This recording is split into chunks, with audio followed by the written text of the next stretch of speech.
아이오니아의 칼집 없는 검, 야스오. 그는 누구인가?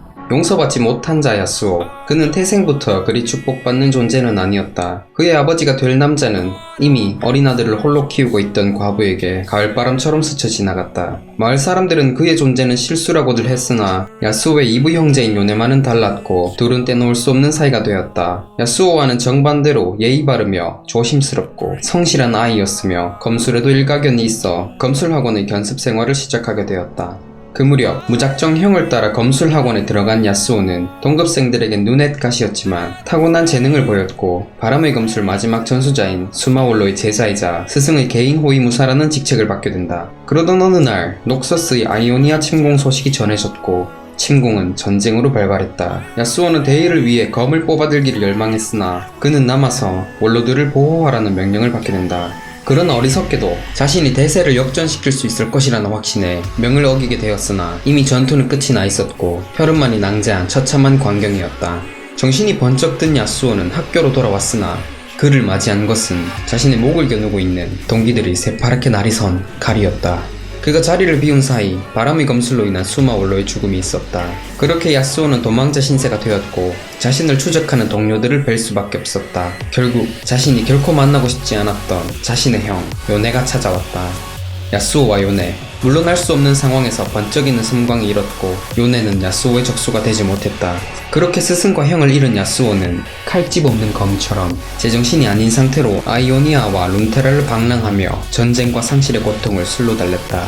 그러던 중 녹서스군으로부터 도망친 슈리마의 젊은 바위술사 탈리아를 만나게 되고 수마볼로의 가르침을 진심으로 깨우치며 그녀를 제자로 받아들여 원소 마법의 길을 전수했다. 시간이 흐른 뒤 그들의 세계는 슈리마의 황제에 대한 소문으로 변화를 맞았다. 탈리아는 고향인 사막의 모래로 돌아가고 야스오는 스승을 살해한 진범을 찾겠다는 결의에 차 있었다. 그 배후에는 녹서스로부터 버림받은 죽음을 기다리는 부러진 검날 리븐이 있었다. 리븐은 태어남과 동시에 고아가 되었으며 황량한 땅에서 고된 노동을 일삼으며 살아남았다. 덕분에 단련된 의지를 통해 녹서스 깃발 아래에서 최전선을 누비는 여전사로 거듭났으며 아이오니아 침공에서 신무기를 호송하는 중대한 임무를 맡았다. 그러나 그 임무는 자신과 부대를 죽음으로 몰아넣는 자살극이었고 아이오니아 군과 녹서스 군 모두를 전멸로 몰아갔다. 그 죽음의 소용돌이 안에서 리브는 자신이 하사받은 마법이 깃든 룬 검의 보호 덕분에 죽음에 닿지 않았다. 이후 리븐의 기억은 파편과 악몽으로만 존재하게 된다.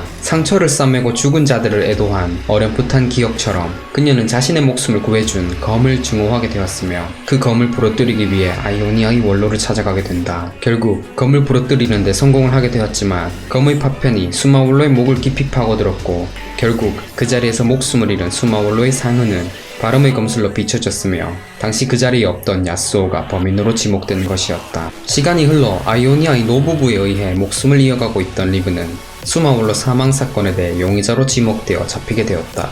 단 한 번의 반항조차 하지 않았고 수마올로 살해 용의를 겸허히 받아들였으나 자신을 감싸주던 노부부의 얼굴이 눈에 밟혀 발걸음은 무겁기만 했다. 리브는 재판대에 오르게 되었고 그곳에서 부러진 칼날의 마지막 조각이 증거물로 나오게 되며 수마올로 살해 진범이라는 것이 밝혀져 다음날 실형이 나오기 전까지 수갑을 한 채 갇혀 있었다. 그러나 리븐을 거두어준 노부가 찾아와 손목과 발목에 채워진 쇠고랑을 풀기 시작했다. 그를 밀쳐내고 집으로 가라고 말하고 싶었으나 그러지 못했다.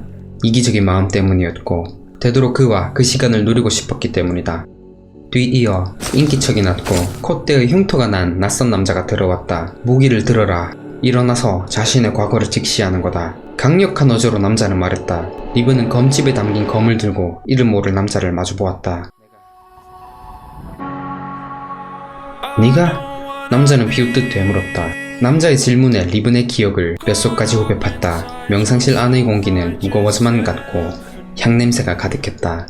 리브는 칼자루를 휘어잡고 검집에서 룬검을 뽑아들었다. 네가 죽기를 원한다고 들었다. 남자는 쓴 미소를 지었다. 남자의 검이 슬픔과 경로를 막아냈고 여자의 기억엔 분노같이 쏟았으며 그녀의 눈가엔 눈물이 고였다. 검과 검이 부딪히며 공기는 요동쳤고 부러진 검 조각들의 간격이 넓어지며 맨 앞의 조각이 떨어져 나갔다. 에너지가 붕괴하며 날아간 그 칼 조각은 리븐을 구하러 온 노인의 목에 꽂히려 했다. 리브는 검을 떨어뜨렸다. 검날의 파편은 노인의 살갗을 파고들기 전 바람의 힘으로 공중에 그대로 떴다. 컨테 영감님, 운이 좋군요. 곡바람이 그렇게 세다니.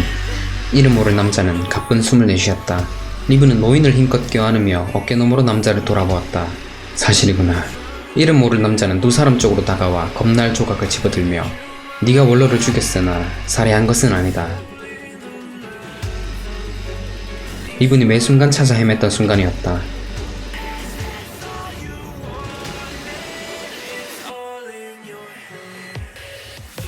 결국 그분의 죽음이라는 책임은 나한테 있으니까 한 번의 실수가 너무나 많은 실수를 낳았어.